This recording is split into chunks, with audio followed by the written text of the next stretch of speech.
याचं इतकं वैशिष्ट्य असेल अयोध्येतील, इथं एक कावळासुद्धा राम राम असं म्हणू लागला आहे. पहा,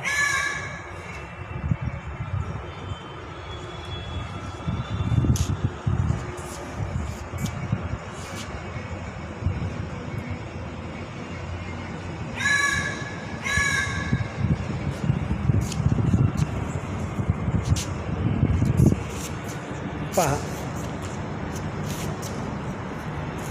राम राम राम राम राम राम.